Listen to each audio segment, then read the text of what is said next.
This is the ProdecoTech Titanio 29er. It's called that because it's got 29 rims here, as you can see. Very beautiful bike.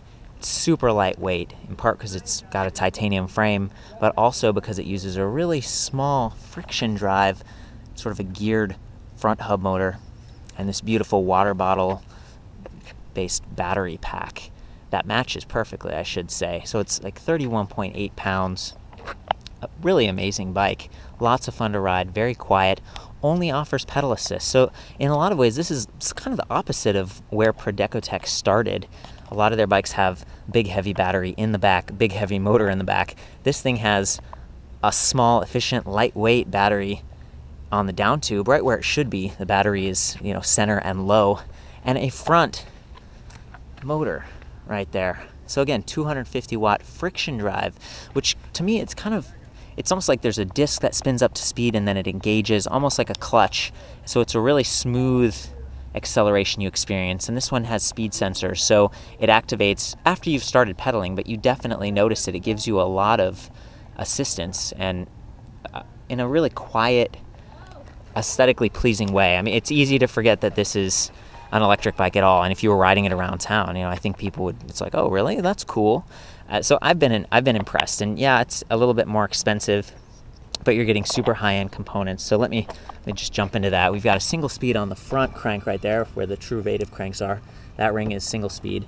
On the rear, we've got the SRAM X9 10-speed cassette and hub.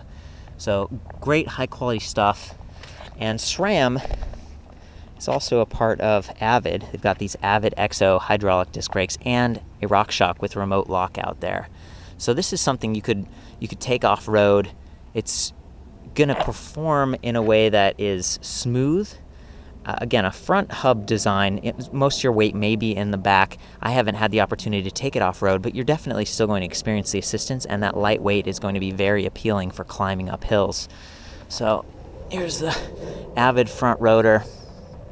Really nice stuff, lots of stopping power, 170 millimeter discs front and rear, and these nice alloy pedals. The battery pack is really cool. It just plugs in right there. Just uses almost a standard water bottle cage.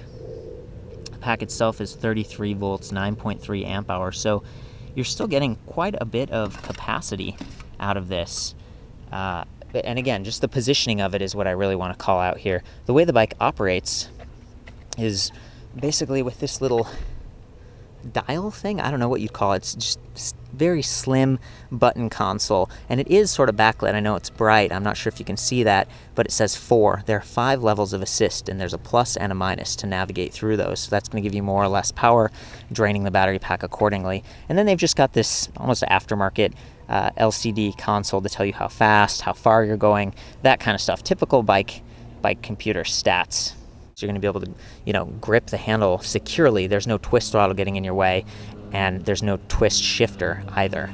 But again, it's interesting with the leather here and sort of the leather saddle. I'm not sure. It does have these off-road tires, but I could see myself commuting to work with this thing, doing a little bit of off-road, light off-roading if I needed to, but maybe using it in the city as well. So it's versatile, it's lightweight, it's balanced, and I'm definitely loving it.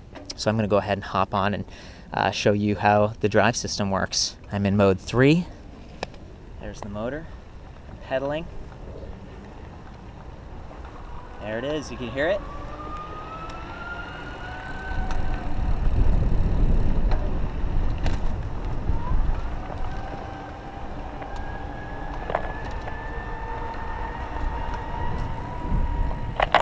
So pretty quiet.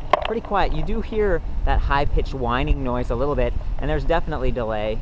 You've got to start pedaling for a little while, get it up to speed, but essentially once you do that, it kicks in. It's really nice. It's an interesting design. It's one that's, there we go, there it is again. One that really encourages you to pedal, and this motor design actually freewheels. So some of the other ProdecoTech motor designs, they're direct drive, which means there's all these magnets in there, and that can drag a little bit while you're pedaling when the motor's not on.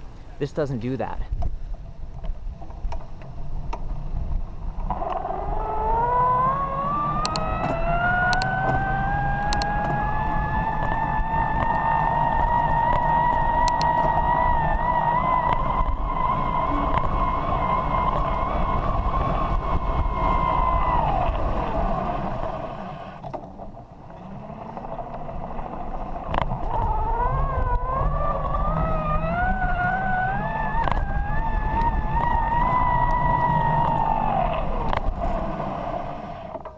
So you combine that lightweight feel with zero drag, and then that sort of that effortless assist that you get there. And again, not immediate, but it's definitely there. You've got a really cool bike, and those 29ers on there, they're going to increase your rolling momentum. Your angle of attack goes up, so you can kind of roll over bumps and things a little bit easier.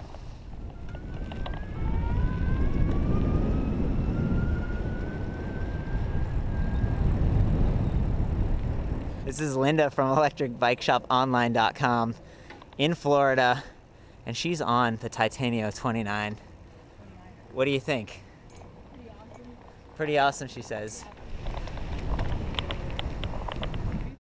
And the bike, the motor kicks in a lot quicker if you're in these lower gears where you're pedaling more quickly, I noticed. So there it is, it kicked in again. Versus if you're in a higher gear and you're lumbering along at a high speed. So there is some variation in how that works, but it feels good.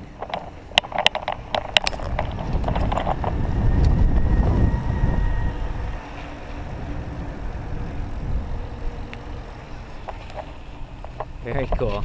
And I love the remote lockout. This is just a really clean cockpit, right? There's not a lot of dials and things sticking out, getting in your way when you ride. And I think this computer console is removable. So if you're, parking it in a lot or something, there's not a lot that's going to get vandalized. This looks pretty durable to me. I haven't water tested it or anything, but it just blends right in. A very cool design. That's the ProdecoTech Titanio 29er. For more pics, a full written review, and other electric bikes, I'll see you back at ElectricBikeReview.com.